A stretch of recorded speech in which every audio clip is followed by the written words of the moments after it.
Welcome to The Vault. Tune in every week to unlock the marketing secrets of some of the fastest growing businesses. You'll hear practical tips, strategies, and case studies that will help you build incredible marketing campaigns for your business. And now, here's your host, Stacey Keogh.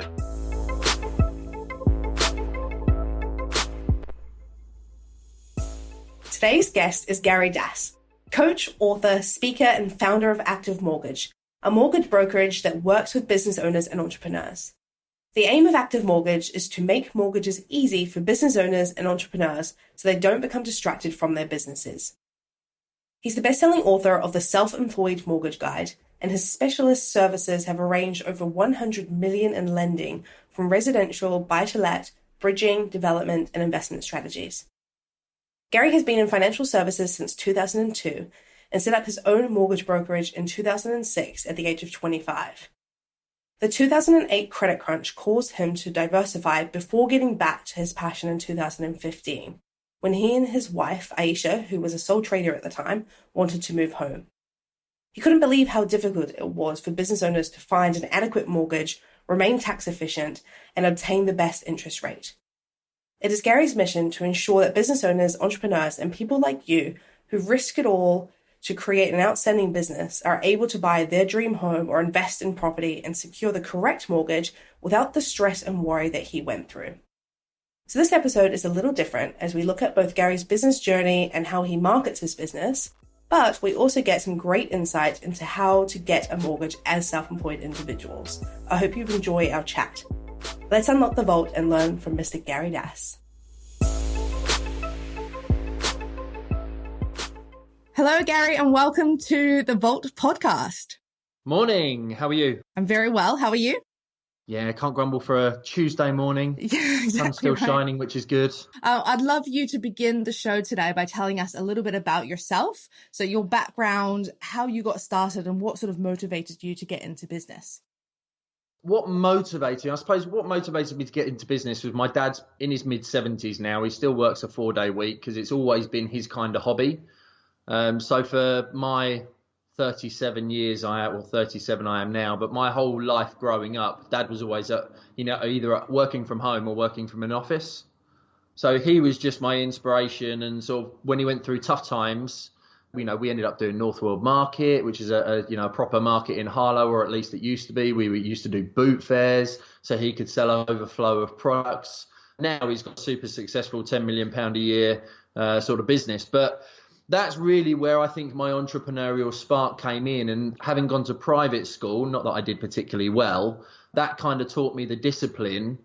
And after just going to get a job and running a few contract-based jobs after leaving school and college, my dad said, why don't you go and work for a bank? Because they'll always generally be around. And I was pretty good at, behind the cashier, referring people over to get their bank accounts opened. And then they moved me over to that. I was then good at referring people over to the mortgage advisor and the pension advisor and the wealth planners. And they said, do you want to become a mortgage advisor? So I did that. They then went and shoved me in a bank branch in the middle of absolutely nowhere, where the age demographic was probably 60, not really people who are looking for mortgages. So I started job hopping for 4 years and felt like I learnt my craft from working in a bank, working in an estate agent, working for a mortgage broker, doing well in London. And I thought, I know enough now. It was right at the beginning of when you could buy leads online in 2006. And I just said to Dad, I want £2,500, please, Dad, because I want to start my journey. Wow. And that's where it all kicked off. Yeah. And he was excited about that? Yeah, without a shadow of a doubt. He's always been a case of write the pros and cons. And if the pros outweigh the cons, then go for it. Didn't do it. Yeah, that's awesome. Yeah, and he's always a glass half full kind of individual. So he was never going to hold me back. He just, warned me of the pitfalls and gave me it's probably been like having a coach growing up, really. Yeah, it sounds great. The dream. Oh, brilliant. Okay, well, that's a really good insight. So I can see that sort of happens quite naturally for you. So you've gone through the whole banking system, you've gone contracting, and then obviously moved into becoming a broker. Would that be the right for? Yeah. Broker, advisor, consultant. I've been called many things. Okay, awesome. And so tell me a little bit about the business now. So the way in which I generate my leads now is massively different to how I started. When you could buy leads online in 2005, 2006, you could buy them from Google, you could buy them from third-party affiliates who, would generate them via Google and then sell them to you at for a price. And I could buy a mortgage lead, a name and a number for £15, and we'd convert 30% and we'd make really good commissions. The issue for me, though, was when the credit crunch hit, I had to move out of mortgages and pivot into life insurance. And I grew quite a successful life insurance business over a period of 7 years up until 2015. And it almost became, where more mortgage advisors moved into that market, it became saturated. The suppliers started selling to 3 people. And I was spending £20,000 a month on third-party lead generation to supply the advisors that I had in the office, which was a team of 12 at the time. We were doing just shy of £1 million, sort of £750,000, I suppose, roughly on average. But I actually grew to hate the business because there was no control over what was coming in. Right, okay. Because they were coming from a third party, you mean, or? Yeah, my biggest mistake through that whole period was I never did any marketing. I knew that if I bought X amount of leads, I'd sell to X amount of people and I would make X amount of money. And it was a spreadsheet job. And I never did any marketing at that point. And then what happened kind of 2015 was when those lead suppliers started to sell them to 3 people, my advisors became less competitive, shall we say, and profit started to disappear slowly but surely. So is that when you sort of got into raising, because you've done a lot of work around raising your own profile across social media, haven't you?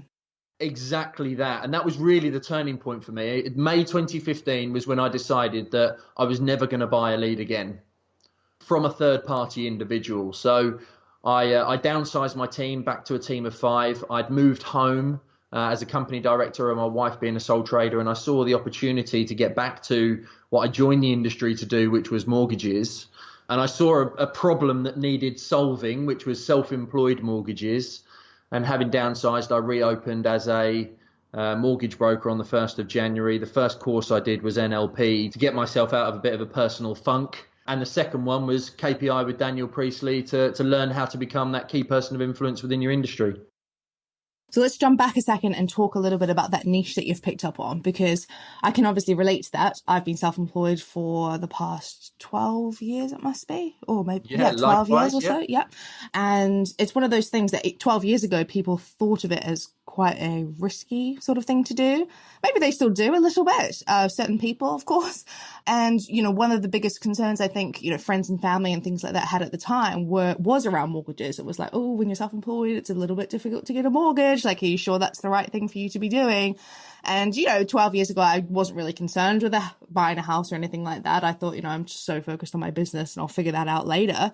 So I'm really interested about that niche that you've decided. And obviously I assume a lot of our listeners are, self-employed or run small businesses and perhaps have some of those same concerns. So maybe just dig into, I guess, one, why you chose that niche to focus on, because presumably as an advisor, you can sell a mortgage to anyone, but you've made that decision to focus on self-employed. And then secondly, what are some of the biggest challenges that maybe self-employed people face when it comes to getting a mortgage? Yeah, of course. No problem at all. My first 2 mortgages, one which I got in 2006, a month before going self-employed, and the second one which I got with buying with my wife in 2011, we got what was called self-certified mortgages. So you literally signed a piece of paper and said, yes, it was affordable. Wow. Good old credit crunch kicked that out. And in 2014, that was abolished. Okay. So now to kind of get your self-employed mortgage, you have to become a bit of a circus performer. And when we wanted to move home in 2015, I'd had a really good year. Sort of the 2014, 2015 had been my best year and we'd made quite a decent amount of profit. But obviously I didn't want to withdraw that profit from the business because unnecessarily I would have become a higher rate taxpayer. So when my bank said, look, you can't borrow any more than what you already have got because we're using your salary and your dividends, I'm a bit of a dog with a bone and thought, well, I'm not having that. I know I can afford more. I know if I, add another 10 years to the mortgage, I can almost double it. My eldest daughter was starting school. We knew where the area we wanted to be. You know, we wanted to set ourselves up for the next 10, 15 years, which most entrepreneurs do. So you can then get settled and focus on your business. Yeah, of course. And your lifestyle and your family. And needless to say, I basically phoned about 180 lenders within 3 days. I learned a hell of a lot about the market and what was actually possible for self-employed people. We submitted my mortgage application, and within 17 days of literally fighting, working closely with my accountant and sort of jumping through the hoops and everything, we had my mortgage offer. And I thought, hang on a minute, if I've done this job for, at the time, 10, 12 years, and I'm finding it this difficult, it must be immensely difficult for people who have no idea.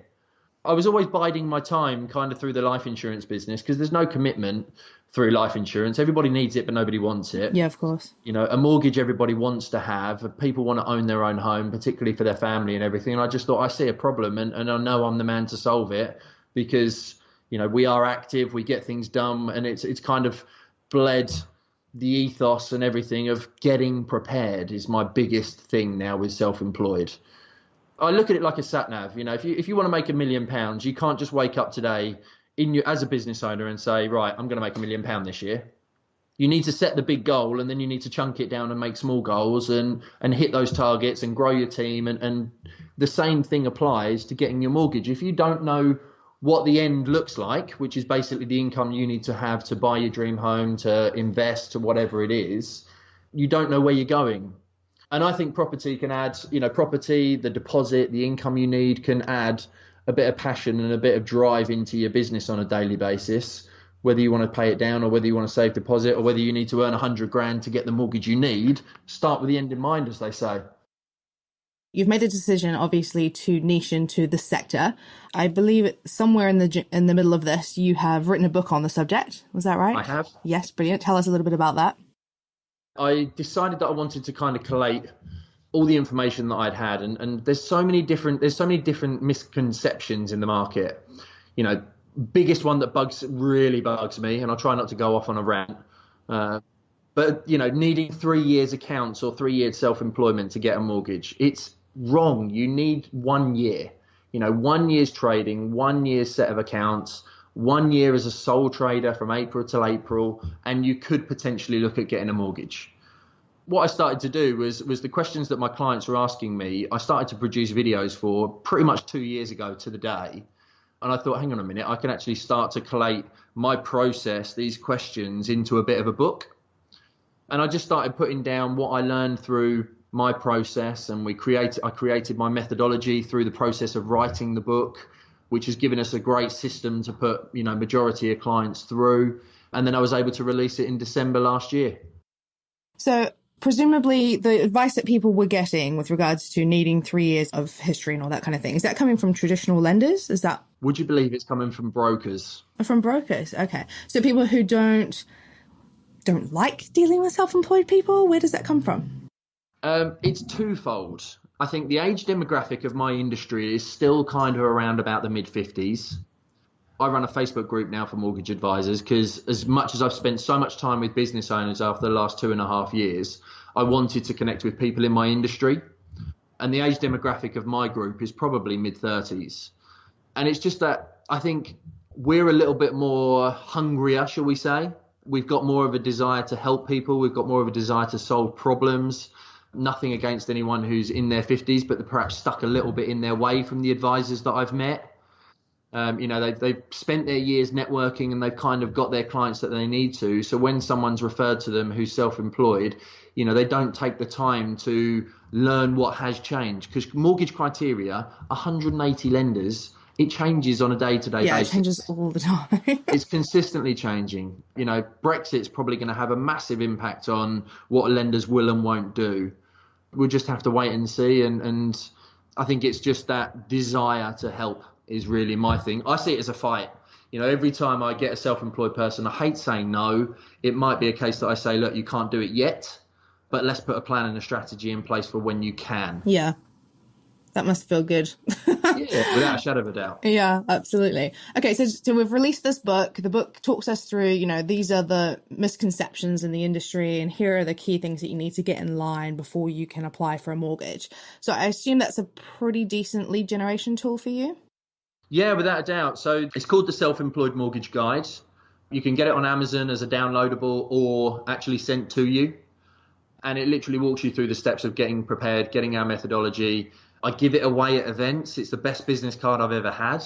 I just love the idea of it because I think, as I mentioned before, I obviously have been self-employed for a long time, run a business, all that kind of thing. And you just think that is something that weighs in the back of your mind. I bought my first property a couple of years ago, and at the time I did have in my mind, because so many people had said to me, it's difficult, it's hard, you've got to get your business into a really great place before you can do any of this kind of stuff.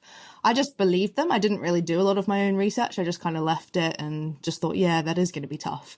And actually, once I looked into it and spoke to a, good advisor, and they told me, okay, there are some limitations with traditional high street banks. However, there's actually some better deals out there depending on, your criteria. And it actually worked out to be a really good process for me.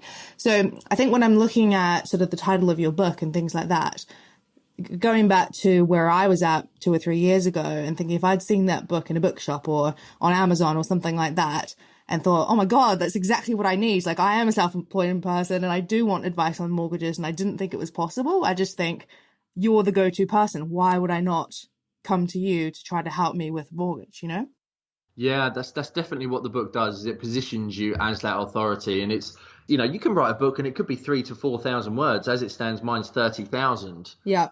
But if you've got something like that you can give people, it definitely gives you that edge, authority, that little bit of a difference. Nobody else in my industry has really written a mortgage book as yet. It might it might start a wave, but certainly I look on Amazon and I look on Google and there's nothing else like it, and it definitely is a lead generator without a doubt. Yeah, that's awesome.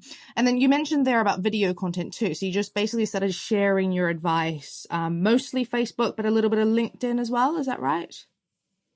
Yeah, so when it initially started, I just took the questions, getting into self-employed mortgages sort of January 16, it was very much gun-ho. I then reflected around sort of August time in 16 and sort of looked at the key questions that clients had been asking me and just wrote them all down. And I literally just got a £10 mic off of Amazon and stuck it in my phone and just started recording. Yeah, it's great. And just posting them on Facebook and then boosting them for a couple of quid, which got us a couple of extra leads.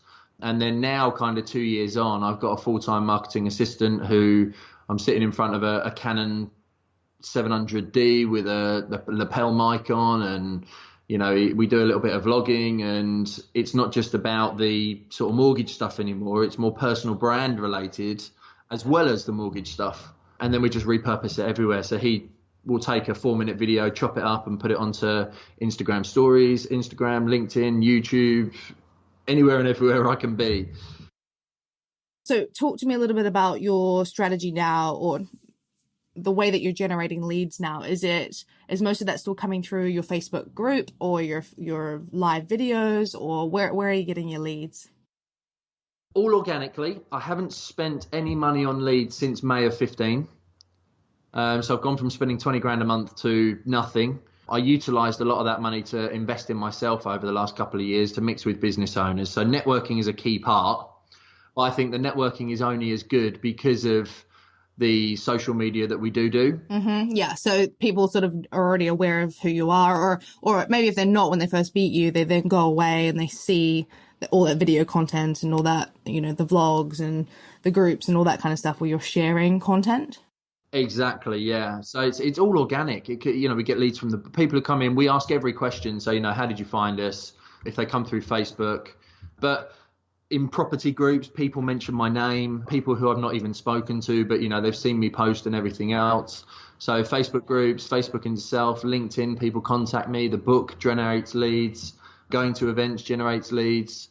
And it's probably a bit like, if I'm in a room with 50 business owners, I'm probably going to pay for my course just from the networking that I'll try and do in the room. Mm-hmm. Yeah. So the what you've invested in your own personal development, you mean? Yeah, correct. I think and equally for me personally, I've done the whole breakfast sort of stuff locally. where you're up at 6:30 and you pay your £10 and you sit around the table. But I don't find they're like-minded individuals who are sort of out for a bigger vision of solving problems and growing businesses and building a lifestyle around your business and everything else. When I find I spend, £500, the value of the day is much, much better, but equally the caliber of the person in the room, shall we say, is much better. Sure, yeah. I totally relate to that. I'd like to know, so you talked there a lot about, obviously, everything comes through organically, and obviously a lot of that is because of the content that you are publishing out there and the development of your personal brand. So I'd like to talk to you a little bit about that, because I think everybody understands branding. And a lot of emphasis obviously goes on a business brand. And we've started to see the rise over the last couple of years with the personal brand. We've started to see, well, I suppose Richard Branson and all that kind of thing has been quite a while, but we often talk about Elon Musk, for example, although there's a lot of stuff happening with him in the media at the moment that isn't that positive. Smoking. Right. But everyone's known who Tesla is for I don't know how many years, but then all of a sudden he seems to have come out of nowhere in the last sort of 3 or 4 years, and it's become so much more prominent. And I think it's a very common thing at the moment where people want to see the person behind a brand, no matter whether you are a multi-billion-dollar company or whether you are a really small startup. So maybe give me your insight on that. How, because you've obviously started to build your personal brand and done that very successfully. You are everywhere online. Anywhere you go search for yourself, I can find you, So what's been the motivation behind that, and how do you feel that that's helped your business? People by people is the way I've always looked at it. That's been the biggest thing in being a mortgage advisor for many years. It was always a case of, if I could just sit in front of someone and be myself and show that I'm the person who's going to be able to help them, and I actually genuinely care, I want to help. If I can get that kind of point across, as well as show some knowledge and everything else, then people by people, and nobody can replace me. It feels like it creates a little bit of a bottleneck at times, but I'm just at the stage now where I'm starting to recruit, and I've sort of spoken to people about, I'm the face of the brand, a bit like a Branson, nowhere near, obviously, anywhere near as famous, but he doesn't check people in on the flights, and he doesn't sign you up to your credit card and things like that. But people do go to Virgin because of him and his methodology and his ethos. And I think it's kind of to differentiate yourself in the market. I think business owners will become the new celebrities. The Dragon's Den certainly started it. Yeah, absolutely. I think that rise of sort of the entrepreneurship, and entrepreneurship is cool now. It's one of those things that, exactly. Yeah, the new celebrities for sure. Okay, and so a lot of people are asking you advice now on how you're marketing and what people should be doing to raise their own visibility online. And so what sort of advice are you giving them? The biggest question that I get asked in the Facebook group is, how do you generate leads? And that's really, it's a case of, I think you need to niche.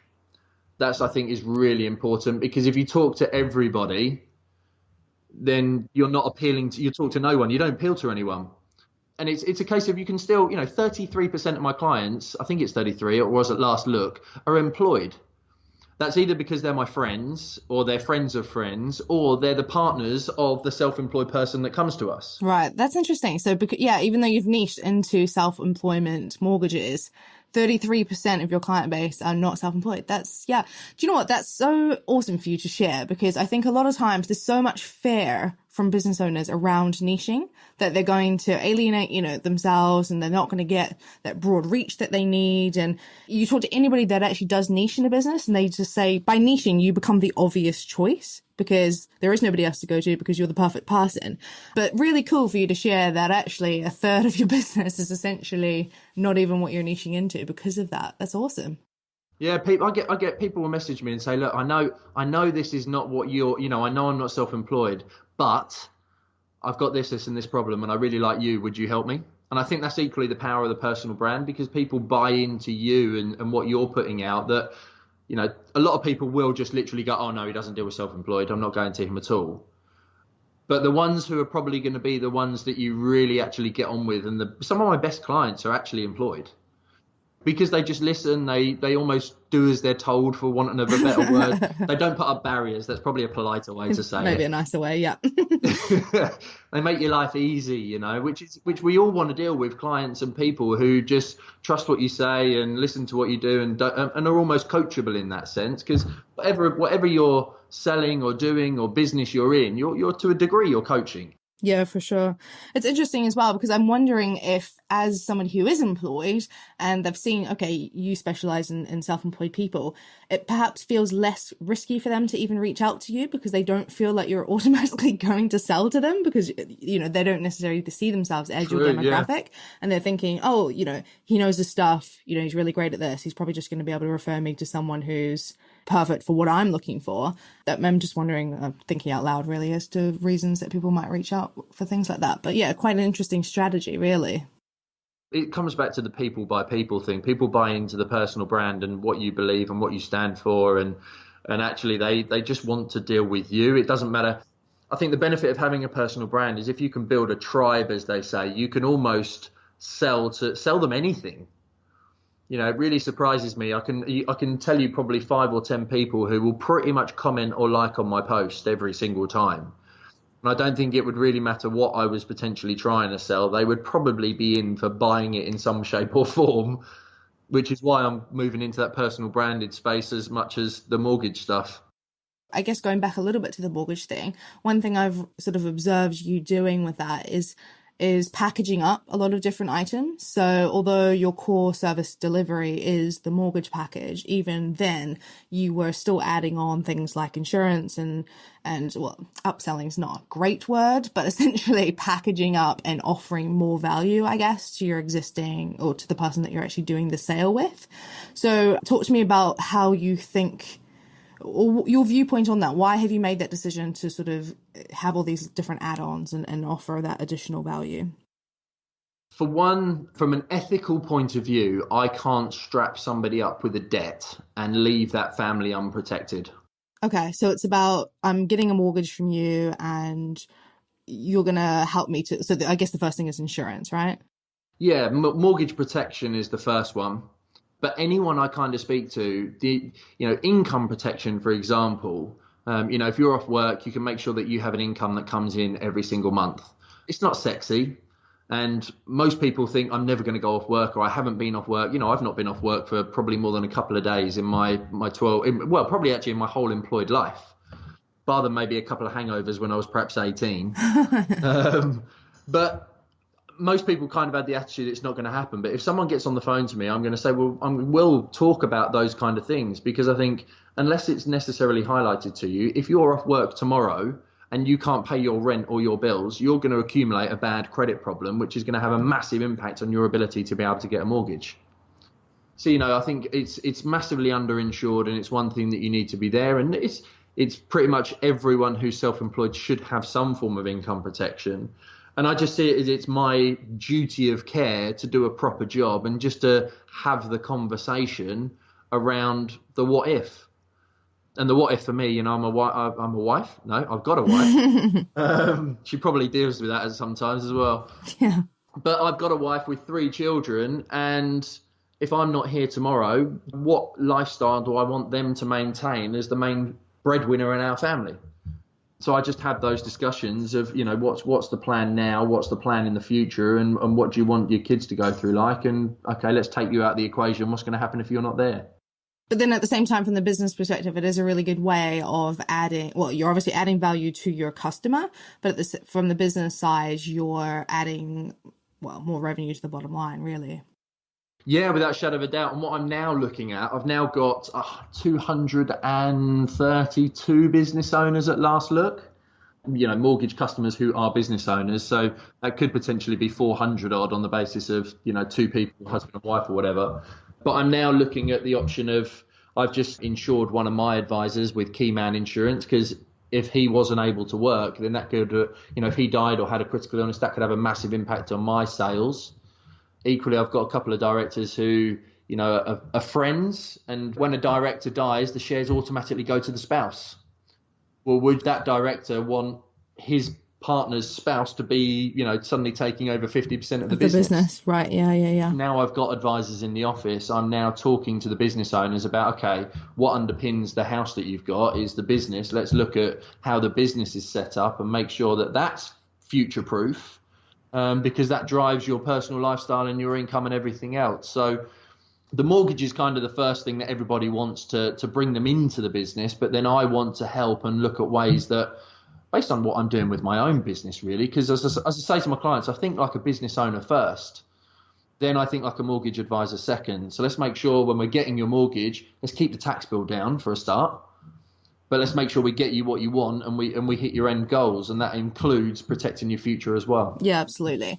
And I guess if I kind of swing this back around to marketing, it's rather than having to go out and spend any money on leads or do that lead generation, is that you're repurposing, I guess, the customers that you've already done work with. That trust value has already been developed, and you're just going back and offering, well, new services, improved services, that kind of thing. It makes sense to sell to people that you've already sold to before, rather than going out and trying to generate 232 new leads when you can use the existing clients you've already sold to. Exactly. They already know, like, and trust you. They already know the service. They already know my PA's name. We've already sent them a thank you gift. So I'm doing a sort of a yearly follow-up call is the way I've kind of put it. My CRM system kicks them up in a year, and I just give them a call. Hi, how you doing? How's the house? What's going on? Have you got any feedback for us? And just sort of have a chat, really, and see where that chat leads. So with the Facebook group, how are you finding these mortgage advisors? Where are they coming from? How are you getting them into the group? So initially I just posted it a couple of times on LinkedIn and on Facebook. Since the book came out, it actually made mortgage advisors actually reached out for me and sort of said, oh, I love the book, it's great. And I just private messaged a lot of the ones who had connected with me on there. So the initial thing was I was quite proactive in doing it. In the space of 2 months, we've now got over 200, and sort of people are adding their colleagues and their friends. I've got a couple of companies that I've affiliated with who provide industry services. So I recommend their CRM system or their mortgage sourcing tool, and then they're recommending the group. But my kind of passion is massively helping clients. But I actually now realize that if I can help more mortgage advisors, then in turn, I'm going to help more clients.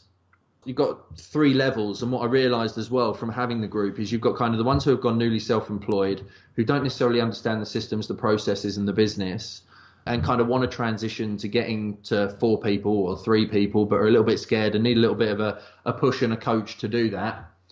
You've then got the next ones that kind of who are at 3 people, but looking to go to the 8 to 10. So I'm now looking at ways in which I can help them to do that, having run a team of 12 quite successfully myself already, gone from spending thousands on leads to spending nothing, build a personal brand. I think I've got a little bit more value to give back to mortgage advisors, which is in turn going to feed helping more clients.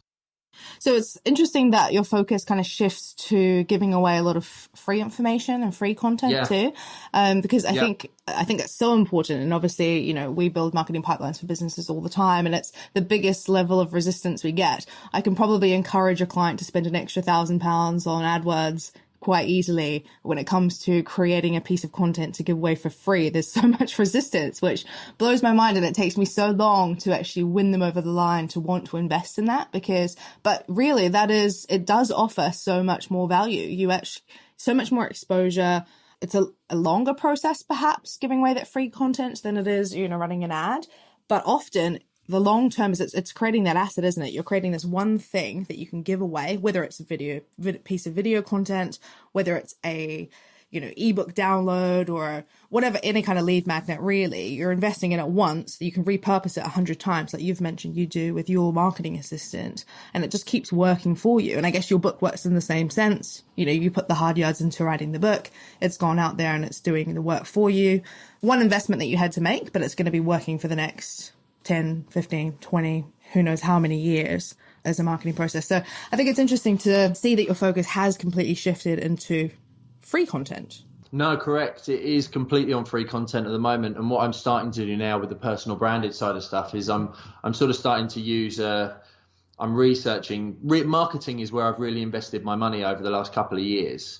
When I've wanted to go on a course or anything like that, it's been in a room full of business owners who are looking to learn about marketing. But because a mortgage is very much a seasonal product, I call it, it's not something that somebody's going to necessarily go and buy today, because there is the preparation element. There's things you need to get right within your bank statements, saving for a deposit, getting the income, etc. I'm now looking at ways in which I can almost capture people.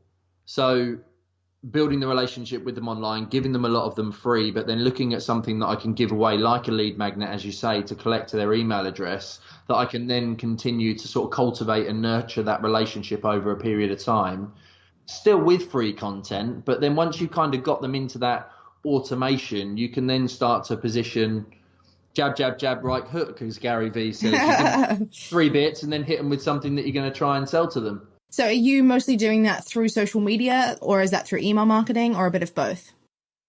A bit of both. I'm crowdsourcing a couple of ideas at the moment. So I've sort of put together how I've gone from spending 20 grand of leads to spending nothing. And I have so many ideas, as I'm sure most of your audience does, and you do as well as an entrepreneur.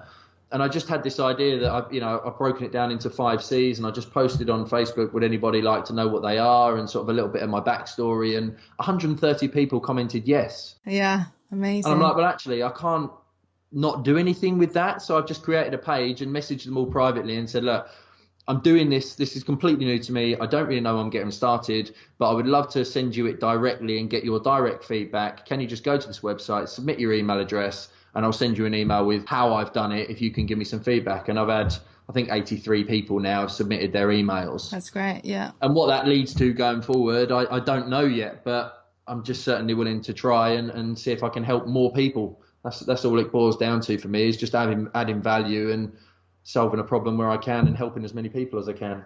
I love that. And I think that's kind of a regular theme that comes up on our podcast, actually, where a lot of people are just talking about, like, keep giving, just give value. Don't worry too much about where the money's going to come from. And I feel like that makes sense to me a lot, because I look at a marketing pipeline in terms of what you need to do and how much free content needs to be given away in the beginning. But I have been getting comments back from people that are saying, oh, it's easy for you to say because, you've already got a successful business and you've already got an income. But when you're starting out, that's actually a really difficult thing to do. So how would you respond to a comment like that? I just think you've got to do it. When you do something for somebody else, naturally they want to do something for you. And I just think I've always been a giver in that sense anyway. I'd much rather buy something for somebody else and see the look on their face than kind of receive it. And it's just one of those things that if I know I can give something away and help somebody, I think now August was our best month for organic leads. And that's how obviously going to have a knock-on effect this month. And I think it's just the fact of 2 years of doing video, showing up, even sometimes when I can't be bothered, but telling people that today I can't necessarily be bothered, because I think there's too much BS on Facebook and too much of the everything's rosy and cupcakes and rainbows and all that sort of stuff. So that's good. I mean, I think I agree. And I think that's great that you highlight some of those, not bad days as such, but just when that it's not full, it's not full steam every single day, that everybody does have a little bit of downtime and makes decisions to opt out for a couple of days, whatever it might be.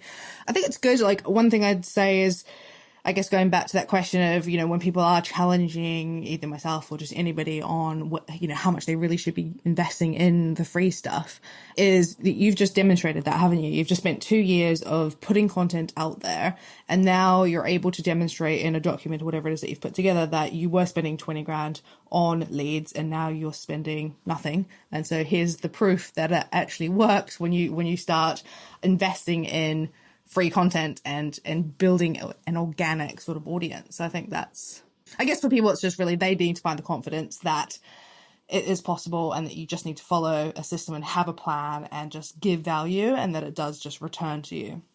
I think it's Jamie Alderton who said it.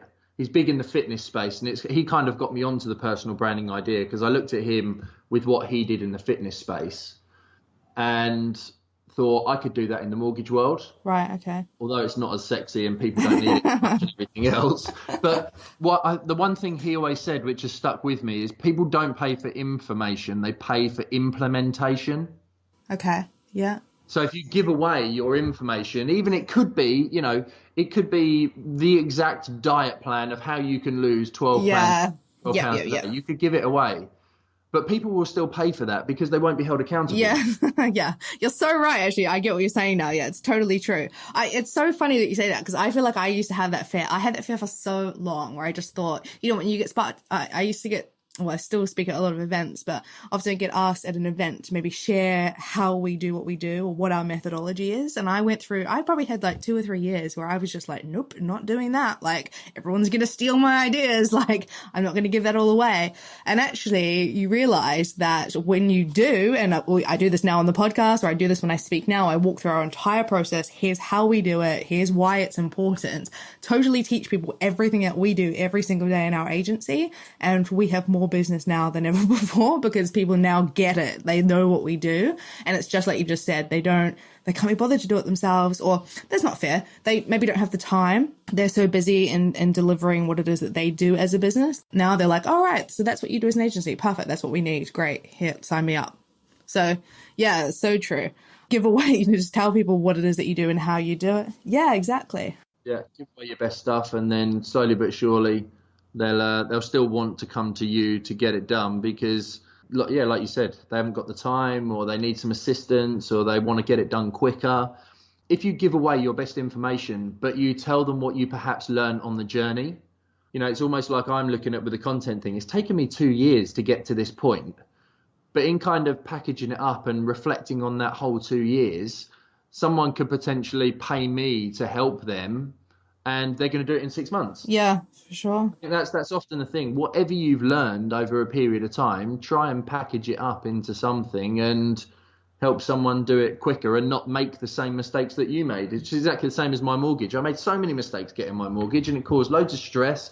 It was hit and miss for a while. My wife was, getting stressed with it and everything else. I looked at all the clients and we pivoted, improved and everything else, and packaged it up into a book and into a 6-step methodology that now is pretty stress-free for most people who get a mortgage through us. Can't thank you enough, really, for being on the show. You've shared us so many good little nuggets and pieces of content that I think we can all implement. How can our listeners get in touch with you? Where can we find information about you? What are your social media handles? And maybe where can we go to sign up to get that insight into how you've gone from spending that 20 grand into generating free leads? I'm Gary Das, DAS, everywhere online.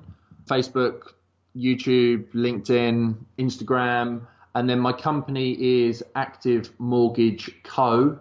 That's just CO. The website is active.mortgage. Our lead magnet on there, for example, is download the 7 mistakes that most business entrepreneurs make when buying their dream home or investing in property. That talks you through those. And then, from a marketing perspective, you kind of go through an automation of our methodology so you can learn about the steps that we follow and how each one helps you to have the success. And then in relation to the sort of the test period I'm trying in generating leads, that's on my own personal website, which is garydas.com. There's a page on there, how to generate free leads online. And once you go into the email sequence, once you submit your email address, I'll send you a sort of a PDF, and please give me some feedback because I am in a whole new arena that I'm just trialing and testing and seeing if I can help someone somewhere else. Perfect. That's awesome. Well, thank you so much. I really do value your time. Thank you for sharing your story and all the information that you've learned over the last couple of years. And we look forward to connecting with you.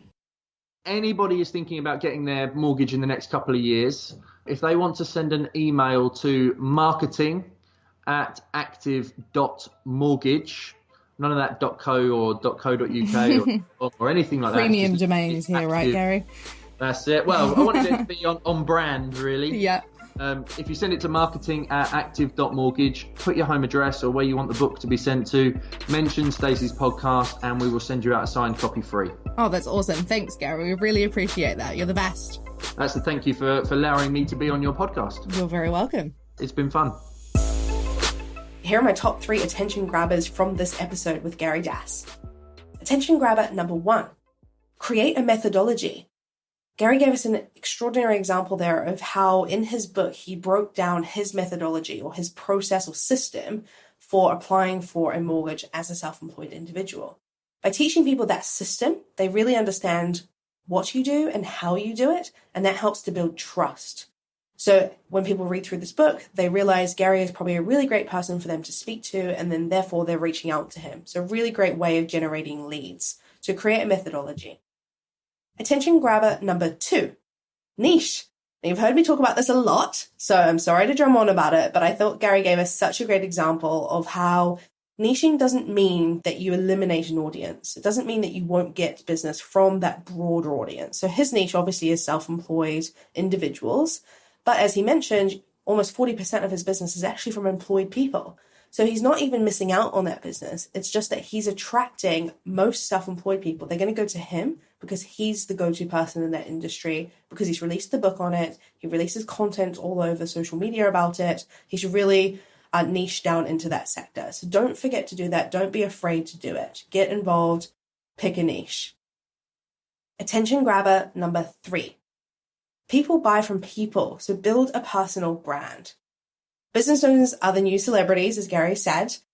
One thing that I loved that he mentioned, which was to use the key questions that his customers ask him to drive content. So you can do that too. Think about the most common questions that your audience are asking you or they would like to know about you, and use that to drive content, whether that's video, whether that's blogs, whether that's podcasts, whether it's social media posts.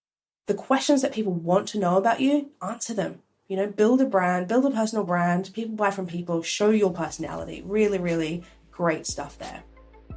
That's it for this episode. Don't forget to check out Gary online and connect with him across social media. You've just been listening to the Vault podcast with Stacey Keogh. If you've enjoyed the show, she'd really appreciate you leaving a review on iTunes. And don't forget to head over to www.thevault.global for more free content that will help you build an effective marketing strategy.